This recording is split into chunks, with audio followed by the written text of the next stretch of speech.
우리 나라가 참 잘하고 있는 것 중에 하나가 뭐냐 하면 이 먹어야 산다라고 하는 그런 진리를 우리가 잘 행하고 있습니다. 그래서 이렇게 다른 나라 가보면 고속도로에서 내려서 휴게소에 가면 이렇게 먹을 게 별로 없는데, 우리나라는 뭐 휴게소에서만 내리면 뭐 떡볶이, 뭐 닭발, 뭐 햄버거, 근데 없는 게 없이 다 먹을 수 있으니 참 우리나라는 이렇게 먹는 게 풍성한가. 세상의 식당에 들어가도 메뉴가 그렇게 복잡하게 많습니다. 세종시만 하더라도 전 세계에 있는 그 음식을, 브라질이면 브라질, 뭐 인도면 인도, 베트남은 베트남, 뭐 중국이면 중국, 어느 나라 음식도 먹을 수 있는 도시가 되었고요. 그래서 우리나라가 이렇게 너무 옛날에 가난하게 못 먹어서 이렇게 된 것이 아닌가, 그런 생각을 해 봅니다. 그래서 먹어야 사는데 먹는 게 항상 풍성하니까 감사하고요. 또 우리나라의 언어만 있는 건데 미국에서는 나이를 먹는다를 올드라고 이렇게 표현하는데, 우리는 나이를 먹는다, 나이도 먹고, 그다음에 미국에서는 꼴을 넣었다 그러면 꼴인, 그런데 우리나라는 꼴인이 아니라 꼴도 먹었다. 그다음에 차가 이렇게 받쳐가지고 차가 쑥 들어가면은 차가 이렇게 들어간 것을 다른 말로 표현해야 되는데, 우리나라는 차가 먹었다. 챔피언을 해도 챔피언을 그냥 우리가 달성한 것이 아니라 성취했다, 이런 뜻이 아니라 엄마 나 챔피언 먹었어 막 그러고요. 금메달 먹었어. 그래서 금메달도 이상하게 우리나라 사람만 금메달 따면 꼭 입에다 씹더라고요, 이렇게. 다른 나라는 그렇지 않은데, 마음도 먹기 달렸다. 이효령 씨가 한 말 중에서 먹기 달렸다, 마음도 먹기 달렸다. 그래서 우리나라처럼 이렇게 뭐 아침부터 밥 먹었습니까부터 시작해가지고 이렇게 먹는 게 많은데, 왜 이렇게 먹는 게 많은가 했더니 지금 생각해 보니까 다른 나라에 비해서 우리나라 사람들이 말씀을 가장 잘 먹는 것 같아요. 말씀. 그래서 먹는 걸 이렇게 우리나라의 축복으로 주시지 않았는가, 그런 생각을 해봅니다. 하여튼 제가 미국에 이민 갔을 때 1980년대에 가보면은 벌써 가보니까 전복이 다 사라졌어요. 절대 전복을 먹지 않는 나라인데, 그래가지고 전복을 못 먹게 하고, 그다음에 이제 제가 갔을 때는 이제 홍합이 막 이렇게 해변가에 막 보이거든요. 바위에 붙어 있는 게. 그러면 예배 끝나면 그냥 도라이버 하나 들고 그냥 가는 거예요. 그냥 그래가지고 너무 그러니까 막 예배를 참석 안 하고 도라이버 들고 다니느라고 사람들이. 그래가지고 나중에 이제 그것도 또 홍합도 따먹으면 벌금이다. 그래가지고 우리나라 사람 때문에 미국의 법규가 많이 바뀌었어요. 그리고 막 먹지 않고 버리는, 우리는 뭐 소에 그냥 발가락까지 뽑아 먹으니까 꼬리도 먹고 막 그러니까 막 버리던 것을 그 사람도 이거 뭐 돈이 되네 해가지고 돼지와 소에 버리. 우리나라 사람들이 전 세계에 흩어지면서 이 먹는 문화를 많이 바꿨습니다. 다 먹고. 하여튼 근데 땅에 속한 것을 먹어야만 살듯이 우리나라 사람들은 그것만 먹는 것이 아니라 이 하늘에 속한 음식을 얼마나 잘 먹는지 너무 감사한 것 같아요. 오늘 성경에 나오는 이 참 아름다운 공동체가 있는데, 이 공동체의 모습을 보니까 골로새 3장 16절에 보니까 이 공동체는 모든 지혜, 하늘의 지혜가 나타나 가지고요, 이 공동체는 서로 피차 가르치고 배우는 교회였습니다. 그리고 서로 권면하고 서로 간증하죠.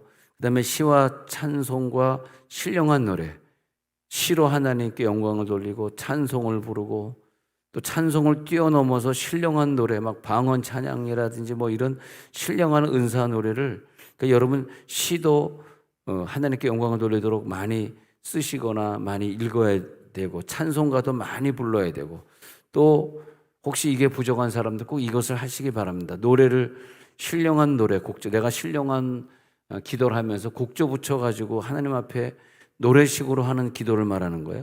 또 그 다음에 감사는, 항상 감사가 넘쳐서 하나님을 찬양. 이것은 이제 개인적으로 할 수 있는 게 아니죠. 찬양은 같이 하는 거잖아요. 찬양을 같이 하는 거. 우리나라가 좀 이렇게 많이 더 부흥됐으면 좋겠는데 많이 침체되는 것을 보면서 저는 여러 가지 각도에서 생각해 봅니다. 예. 근데 이제 중등부, 고등부 막 이런 그 어린이들 주일학교에도 찬양이 살아나야 되는데 그게 좀 약한 것 같아요. 근데 우리 교회는 중학교 찬양팀, 고등학교 찬양팀이 있어서 얼마나 감사합니까? 애들이 밴드로 드럼으로 찬양하면서, 왜냐하면 걔네들이 어릴 때부터 드럼을 배우고 베이스 기타를 배웠기 때문에 가능한 거거든요. 또 그다음에 뭐 우리도 열린 예배지만은 열린 예배 한다 그러면서 지금 전국적으로 안타깝게 성가대를 다 없앴습니다. 성가대가 있는 교회가 몇 교회가 안 돼요. 세종시만 해더라도 거의 없다고 봐야 됩니다. 성가대가. 왜 이렇게 됐는가 했더니 이게 좀 우리가 깨닫지 못하는 것 같아요. 하나님 찬양함으로써 그 교회가 복을 받는데 참 그런 부분이 아까운 것 같습니다. 성가대 없애고 뭐 없애고 그러면 부흥한다. 뭐 성가대 없애면 부흥한다라는 잘못된 인식이 들어. 참 그런 것들이 우리 교회는요 사실은 하나님께 영광 시면 시, 성가대면 성가대, 찬송은 찬송 이래가지고 모든 분야에 있어서 빠짐이 있으면 안 돼요.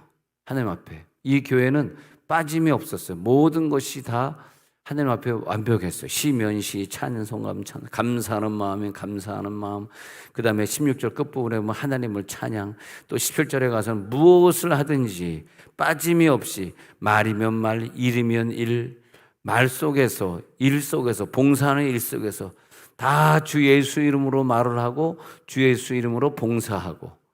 그래서 17절에 보니까 끝부분에 그를 힘입어 하나님 앞에 또 감사하고, 감사가 넘치지 않았어요. 감사가 모자라지 않았어요. 늘 넘쳤어요. 근데 그 모든 것의 이유를 처음으로 돌아가니까 16절 처음에 뭐라 그러냐면 이 모든 것의 원인은 말씀이 풍성히 거한 교회였다. 이 모든 것을 이룰 수 있는 것의 최초의 발화 지점이 뭐냐 하니까 말씀을 먹는 거였다. 우리가 꼴도 먹고 뭐 자동차도 먹고 뭐 우리는 뭐 다 먹습니다. 자동차도 먹지, 축구공도 먹지, 뭐 다 삼켜 먹습니다. 우리는. 근데 그런 것처럼 이 말씀을 먹는 가정이다. 말씀을 먹는 교회다. 그게 얼마나 감사합니까? 그래서 우리 공동체, 우리 가정, 우리 교회는 어떤 공동체입니까? 감사를 먹는 공동체입니다. 할렐루야. 서로 사랑을 먹는 공동체입니다. 그래서 이 교회를 보니까 16절에서 감사하는 마음으로라는 단어가 끝에 나오고요. 17절에서 주 예수의 이름을 힘입어서 하나님 앞에 감사한다. 이 감사가 그치지 않아요. 근데 우리의 마음에 감사가 떨어졌다는 건 언제 떨어지는가 생각해 보니까 교만할 때 떨어지더라고요. 교만할 때. 내가 왜 감사하지 못했지? 내가 이 상황에, 이 물질에, 이 사람에, 이 자녀에, 이 상황 속에서 내가 어려움을 당해도, 교통사고 당해도 감사가 나와야 되는데 감사가 나오지 못했어요. 왜? 교만했어요. 교만한 마음이에요. 하나님과 나와의 관계에서 내가 하나님보다 아래입니다라면 높은 하나님 앞에 감사해야 되는데 내가 하나님보다 높아졌다니까? 그게 교만해진 거. 하나님보다 높아진 척 하는 게 그게 교만이거든. 그러니까 그 사람을 향할 때, 그 사물을 향할 때, 그 물질 문제를 내가 부닥쳤을 때 감사가 나올 수 없었던 거죠. 감사는 낮아진 마음의 사람의 소유거든요. 그러니까 이 교회는 낮아진 마음으로 있으니까 서로 간증하고 서로 감사하고 서로 교제하고 감사거리가 너무너무 많은 거예요. 할렐루야. 감사거리가 많은 거죠. 내가 죄인인 것이 깨달아지고 내가 나의 의로는 구원받을 수 없는 존재인데 내가 구원받았다는 것이 깨달아지고 그 깨달음이 나에게 오니까 내가 낮아지잖아요. 낮아지니까 낮아진 사람만 할 수 있는 감사가 그 공동체 안에 있으니까 감사함으로 찬양하고 감사함으로 교제하고 그랬던 거죠. 바울이 교만했을 때는 감사가 없었습니다. 근데 디모데전서 1장 15절에 있는 것처럼 바울이 낮아지면서 모든 사람이 받을 만한 이 말이요. 그리스도 예수께서 죄인을 구원하시려고 세상에 임하셨다. 죄인 중에 내가 괴순이라. 죄인 중에 내가 괴수야. 내가 죄인이지. 나 같은 사람이 어떻게 구원받을 수 있어? 내가 죄인이지. 그렇게 생각할 때 그다음부터 나오는 게 감사더라고요. 감사 찬양, 신령한 노래. 예, 우리가 찬송을 많이 안 부르거나 신령한 노래가 안 나오는 것은 내가 아직 죄인인지 깨닫지 못해서 그렇습니다. 내가 죄인인 것을 깨닫는 순간에 막 감사가 폭발적으로 내 속에서 일어나잖아요. 우리가 기쁨으로 막 웃을 때 있잖아요. 기쁨으로 막 웃는 것은 육적인 웃음인데 내가 어떤 영적인 기도, 방언 기도를 막 하다가 내 속에서 팍 터져가지고 웃는 웃음이 어디서 오냐 했더니 이 가슴에서 시작된 웃음이 아니라 내 배꼽 있는 데서 시작된 웃음이더라고요. 배에서, 아랫배에서 꽉 올라오는 기쁨이 막 너무너무 그래가지고 내가 그냥 즐거운 것을 보다가 영화를 보다가 TV를 보다 웃는 그런 웃음을 넘어서서 내 속에서 영적인 웃음이 팍 솟아오르는데 그걸 깨달으면서 야, 감사가 그냥 말로만 감사가 아니라 내 아랫배에서 확 솟아나오는 그 감사 찬양, 할렐루야. 그게 올라오니까 이게 내가 하는 감사가 아니라 내가 죄인인 것을 깨닫고 내가 하나님 앞에 구원받은 것이 깨달아질 때 너무너무 감사해가지고 막 감사가 막 터져나오는 걸 깨달으면서 죄인 중에 내가 괴수로다 깨달았던 바울이 이해가 되더라고요. 아, 그래, 자기가 죄인인 걸 깨달았지. 그걸 깨달으니까 그냥 그 다음에 감사가 확 솟아나오더라고요. 감사 찬양은 아무나 하는 게 아니고 성령이 내게 체험을 주셔야, 은혜를 주셔야 나오는 거더라고요. 네. 그랬을 때 이 사람을 보니까 너무 감사하고 나에게 물질의 연단을 주셔서 낮아지게 하신 것이 너무 감사하고 나에게 사업의 실패를 주셔서 자동차 다 가져가셔서 이제는 버스 타고 다니고 지하철 타고 다니는 것도 건강해지니까 또 그게 또 너무 감사하고, 어? 할렐루야. 그런 것들이 막 감사하더라고. 마음이 낮아지니까 그 공동체에서 감사, 찬양, 성경을 나누는 거 이런 것들은 공동체예요. 나 혼자 있으면 뭘 감사해. 공동체가 있으니까 서로 감사하잖아. 그것이 내 상급이 되는 거잖아요. 예. 고린도전서 4장 13절에도 보니까 야, 내가 누구야 하면서 깨달아 보니까 내가 만물의 찌꺼기처럼 낮아졌어. 내가 만물의 찌꺼기처럼 낮아졌어요. 그것을 깨닫게 된 거예요. 내가 비방을 받았으나 감사하는 사람은 오히려 그것을 권면하는 요소로 사용하고 세상의 더러운 것과 만물의 찌꺼기처럼 되었기 때문에 나를 낮추시는 하나님, 저 로마 사람들을 통해서 나를 낮추신 하나님 하면서 바울이 하나님 앞에 감사하고 내 연약함에 대해서 깊이 성찰하면 성찰할수록 내가 더 낮은 마음이 되어 그러니까 하나님 앞에 감사가 올라가는 거죠. 그 원인이 처음으로 다시 올라가면 내 속에 말씀이 풍성히 거했기 때문이다. 말씀을 많이 먹으면 먹을수록 내가 더 겸손해진다. 내가 더 감사가 많아진다. 내가 속한 공동체가 사랑이 많은 공동체가 된다.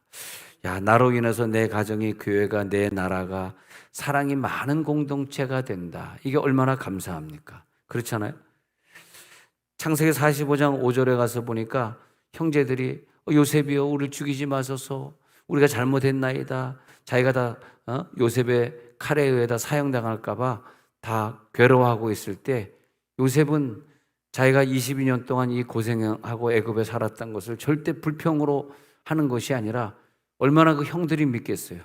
그래서 이 감사와 그 다음에 권면은 내 옆에 사람이 있어야지 내 상급으로 이어지는 거더라고요.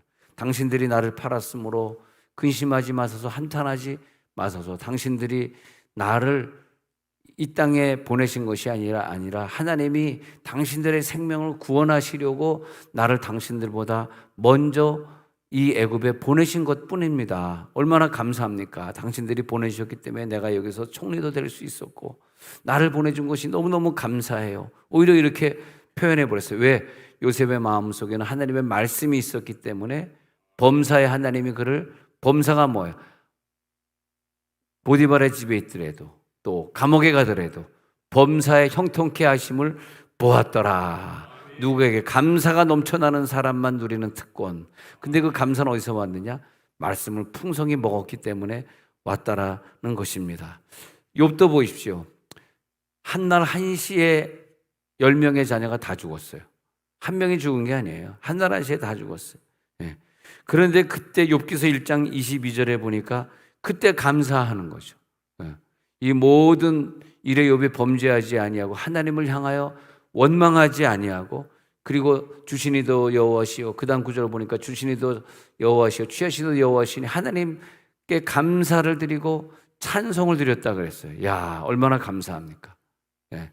어떤 일이 있어도 원망하지 마시기 바랍니다. 불평하지 마시기 바랍니다. 예?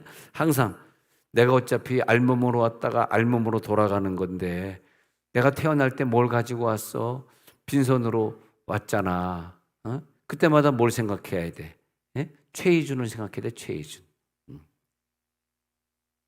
갑자기 가사가 생각이 안 나네. 어떻게 하더라? 인생은 나그네 길. 거기까지 밖에 생각이 안 나네.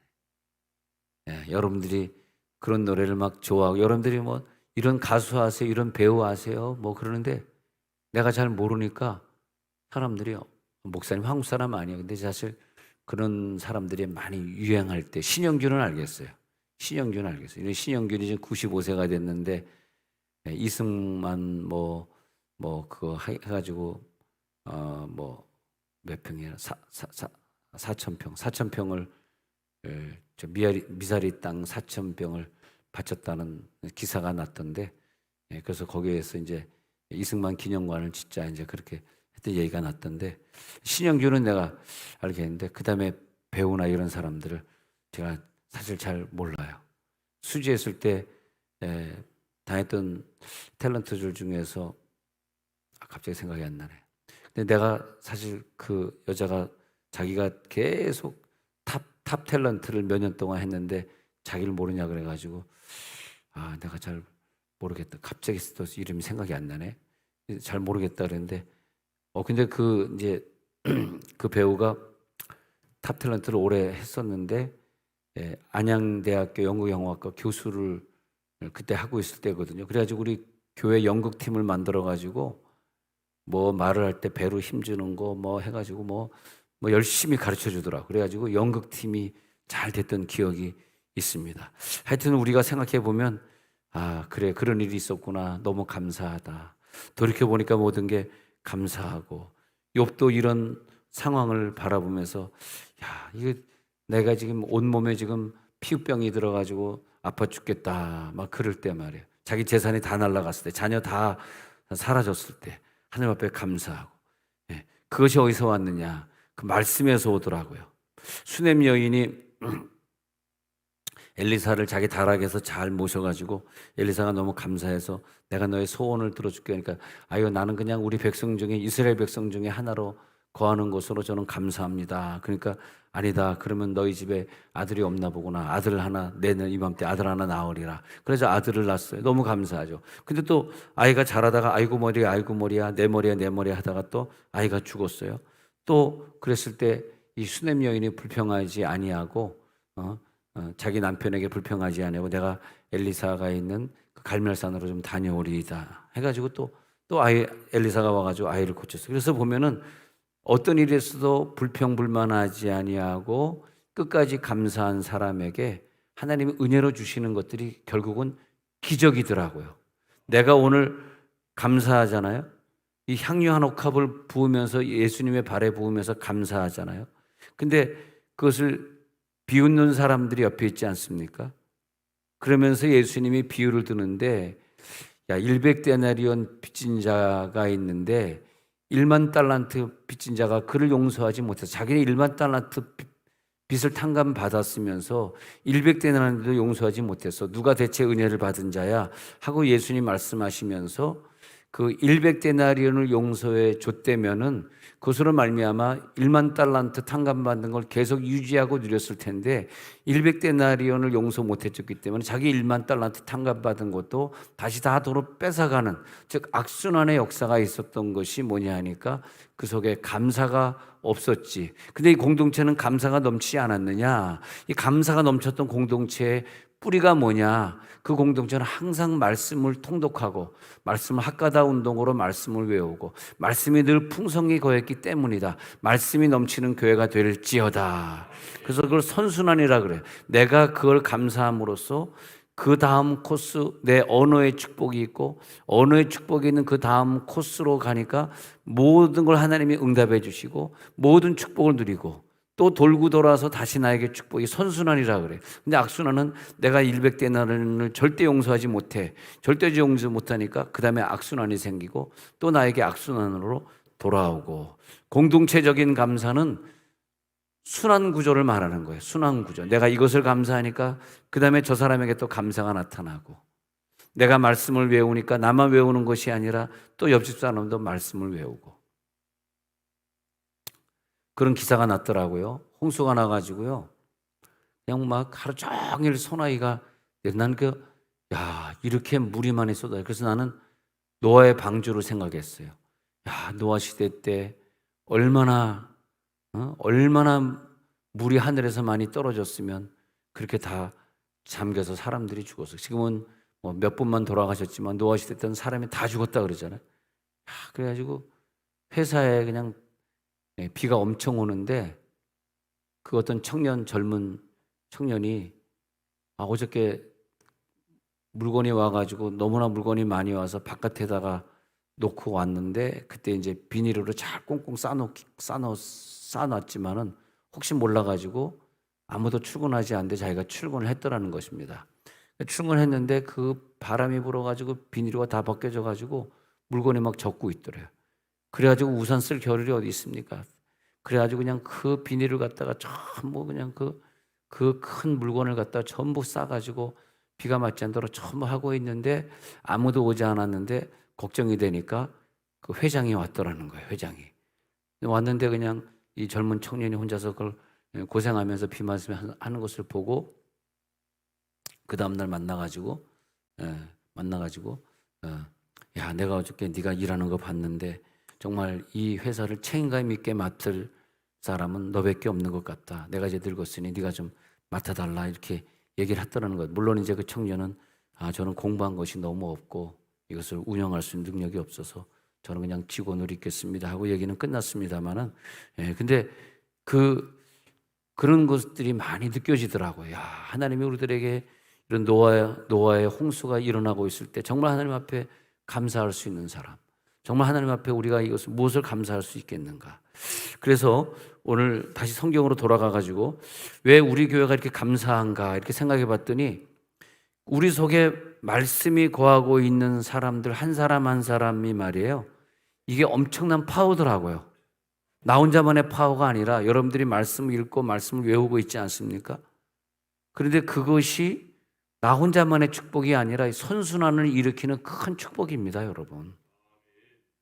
그리고 우리들이 말씀을 읽고 말씀을 외울 때 말씀이 풍성히 거하는 공동체는 나 혼자 잘 되기 위해서가 아니라 나 혼자 물론 잘 될 수밖에 없지만 우리는 무엇으로 위기를 극복하고 무엇을 가지고 사냐. 마태복음 4장 4절에 말하고 있듯이 하나님의 입으로 나오는 모든 말씀 읽어볼까요? 시작. 예수께서 대답하여 이르시되 기록하여 하나님 떡으로 살 것이 아니요 하나님의 입으로만 나오는 모든 말씀으로 살 것이라. 하나님의 입으로부터 나오는 모든 말씀으로 사시기를 바랍니다. 그러니까 내 집에서 아침부터 우리 아이가 학가다 운동하면서 말씀을 읽고 외우고 그리고 학교 걸어가면서 외우면서 그 입에서 하나님의 입으로 나오는 말씀이 계속 나오지 않습니까? 그 입으로 나오는 말씀으로 그 아이가 살아나고 말씀이 입으로 나오니까 홍수 때도 애들이 지하도에 지나가다가 물에 잠겨 죽지 않도록 보호해주고 모든 말씀으로 사는 거예요. 살아날지어다. 보호받을지어다. 너의 입에 말씀이 있느냐? 너의 공동체에 말씀이 있느냐? 공동체에 말씀이 있는 이 공동체 교회를 보니까 서로 감사하고 신령한 찬양이 막 있고 말이야. 말씀이 풍성이고 하니까 지혜로 피차 가르치고 말이야. 말에나 입에나 다 감사의 마음이 붙어 있고 말이야. 감사의 언어가 나오고 그를 힘입어 하나님 아버지께 감사하고 할렐루야. 얼마나 감사합니까? 그래서 시편 1편 1절에 보면은 시편 복 있는 사람은 악인의 꾀를 따르지 아니하고 죄인들의 길에 서지 아니하고 오만한 자의 자리에 앉지 아니하고 2절에 나오고 있습니다. 시작. 오직 여호와의 율법을 즐거워하여 그 율법을 주야로 묵상하는 자. 묵상 나왔습니다. 묵상, 저게 학가다라고 적혀 있습니다. 근데 학가다는 묵상이 아니에요. 중얼거리는 거예요. 중얼거리는 거. 근데 묵상이라고 번역이 된 게 대단히 잘못한 거죠. 우리가 생각하는 묵상은 눈 감고 가만히 있는 거. 불교에서 이렇게 인도에서 이렇게 가만히 묵상하는 거잖아요. 근데 이 이스라엘 사람들은 눈 감고 가만히 있는 묵상이 그 묵상이에요. 저들이 묵상한다는 저 표현은 계속 내 입에서 말씀이 계속 끊임없이 나오는 거예요. 할렐루야. 끊임없이 나올지어다. 끊임없이 폭발적으로 계속 나오는 거예요. 계속 복 있는 사람은 악인의 길을 쫓다니고 죄인의 길을 서지 않고 오만한 자를 자지언니 오직 여호와의 율법을 즐거워 그 율법을 주야로 묵상하는 자로 저는 시냇가에 심나무 심혈을 같이 하시면 그립다 마르지 아니한 것들은 행사다 행태고 악인은 그렇지 않으면 바람이 나는 개와 같으나 그 바람이 뭐 이기지 못하고 막 그러면 철철철철 나오는 거예요. 계속 외우는 거예요. 예. 근데 이 계속 외울 때 그 말씀이 나를 성공시키고 나에게 복을 주고 그러니까 묵상하는 자로다 번역을 빨리 중얼거리는 자로다로 고쳐야 돼요. 시편 71편 24편도 한번 고쳐보겠습니다. 71편 24절도 그것도 고쳐야 됩니다. 시작. 도로를 작은 소리로 읊조리오 나를 우려하여 하던 자들이 수치의 모습.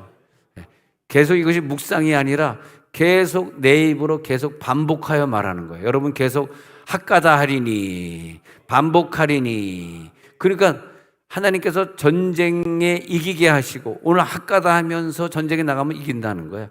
학가다 하면서 학교 가면 공부 잘하게 해주신다는 거예요. 그러니까 하늘의 천재적인 지혜를 가지고 있는 부모가 누구냐 하면 애들 학교 보낼 때 학가다 시키면서 보내는 엄마 아빠가 대단한 천재죠. 할렐루야. 자, 끝으로 한 구절 더 시편 학가다 한 번 더 보겠습니다. 시편 119편 97절 한 번 더 보겠습니다. 여기서도 이제 학가다 오는 시작. 내가 주의 법을 어찌 그리 사랑하는지 내가 그것을 종일 작은 소리로 읊조리는지. 자, 옛날 성경에는 종일 묵상하나이다 그랬어요. 옛날 성경에. 근데 개역개정으로 바뀌면 근데 요즘도 보면은 이 개역개정으로 바꾸지 않는 교회들이 신천지가 개역개정으로 안 바꿨더라고요. 왜 신천지가 개역개정으로 안 바꿨냐 하니까 원어를 모르니까 무식하니까. 웃겼습니다. 그래서 옛날에는 묵상하리이다. 근데 지금은 작은 소리로 읊조리입니다. 계속 읊조리는 교회, 읊조리는 가정 그렇게 되시기 바랍니다. 기도도 묵상으로 하지 마시고 기도도 읊조리면서 하시고 주야로 말씀을 묵상하는 교회. 그 계속 말씀을 묵상하면 그 말씀이 빛이 되어 그래가지고 그 말씀이 내 미래를 비춰주고 바깥에서 있는 것 하나님의 빛이 내게 비춰지니까 내 인생도 밝게 되고 바깥에 내 미래도 밝게 되고 그 말씀은 내 길에 빛이 되니입니다. 자, 기도하겠습니다.